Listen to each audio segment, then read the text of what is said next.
शादियां तो आपने बहुत सारी देखी होंगी, पर आपको आज हम एक मध्य प्रदेश की एक ऐसी शादी दिखाएंगे जहां पर 12 साल के बच्चे की बकरे पर बैठकर निकाली गई बारात। शहर में जमकर नाचे परिजन और रिश्तेदार। भाभी से शादी की अनूठी परंपरा हुई है। दरअसल टीकमगढ़ के रहने वाले लोहिया परिवार की 400 साल पुरानी परंपरा के तहत 12 साल के बच्चे को दूल्हा बनाया गया। इसके बाद उसका कर्ण छेदन किया गया। टीकमगढ़ में एक अनूठी परंपरा की शादी सामने आई है।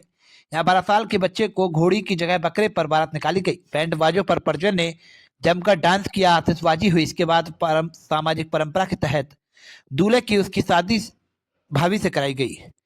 दरअसल लोहिया समाज में है एक अनोखी परंपरा करीब 400 साल से चली आ रही है। समाज में बड़े बेटे का कर्णछेदन का संस्कार शादी समारोह की तरह धूमधाम से किया जाता है। रिश्तेदार भी शामिल हुए, पटाखे फोड़े। शहर के ताल दरवाजा निवासी प्रकाश अग्रवाल ने बताया कि उनके बड़े पोते राघव अग्रवाल 12 वर्ष का कर्णछेदन संस्कार गुरुवार को हुआ। शुक्रवार को समाज की परंपरा के अनुसार उसकी बकरे पर बारात निकाली गई। इसमें परिवार के सभी सदस्य और रिश्तेदार शामिल हुए। गाजे बाजे के साथ निकाली गई बारात में खूब डांस हुआ, पटाखे फोड़कर जश्न मनाया गया। दूल्हे की रिश्ते में लगने वाली भाभी से उसकी शादी कराई गई। 7 स्थानों से होकर गुजरती है बारात।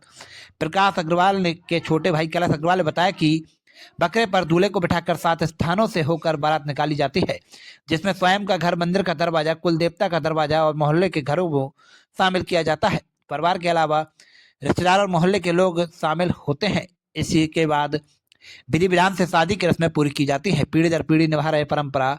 प्रकाश अग्रवाल ने बताया कि इसके पहले मैंने अपने बड़े बेटे के कर्णछेदन संस्कार में इसी तरह बकरे पर बारात निकालकर परंपरा निभाई थी। उन्होंने बताया कि दादा परदादा के जमाने से चली आ रही परंपरा लोहिया अग्रवाल समाज के ज्यादातर परिवारों ने आज भी परंपरा को जीवित रखा है।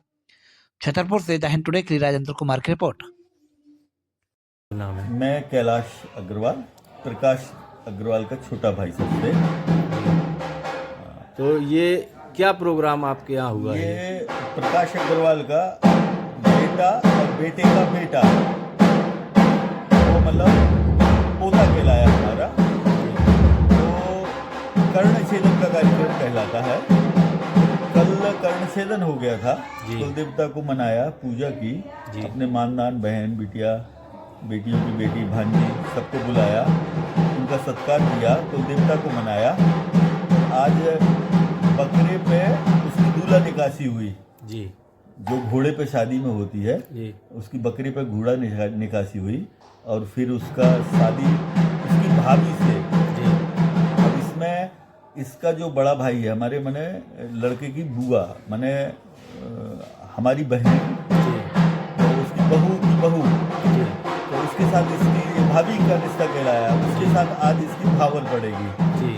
जैसे अग्नि साक्षी करके भावर पड़ती है ना, तो देवी माता की साक्षी करके उसका शादी समारोह होगा और फिर विदा हो जाएगी। सब जितने गेस्ट आए हैं उनको विदा करेंगे, उनका सम्मान करके खाना खिलाएंगे। कल खिलाया, आज खिलाएंगे और इतना ही कार्यक्रम है। ये रिहर्सल मान सकते हैं इसको। अच्छा। जैसे पूरी शादी जो होती है उसका एक रिहर्सल है। और कर्णछेदन का मतलब होता है जो बीमारियों का है या गलत काम करने का, काम करने उसको आज से इस वाला जो 16 संस्कार हैं, उस 16 संस्कार में से एक महत्वपूर्ण संस्कार के रूप में इसको मनाते हैं। तो ये आपके यहाँ कब से परंपरा चली? हमें तो जब से होश है, हमारे पापा को जब से होश था, हमारे बब्बा जी को जब से होश था, तो उनके संस्मरणों से हमको ज्ञात हुआ कि ये प्राचीन काल का है और बड़े लड़के का जरूर किया जाता है, बाकी छोटे का भी कर सकते हैं। आपके यहाँ कितनी पीढ़ी से ये हो रहा है?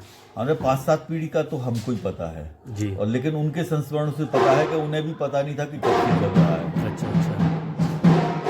तो ये लगभग शादी जैसा होता है? हाँ, ये मिनी शादी कह सकते हैं। यार ये उनके लिए तो शादी की रिहर्सल होगी।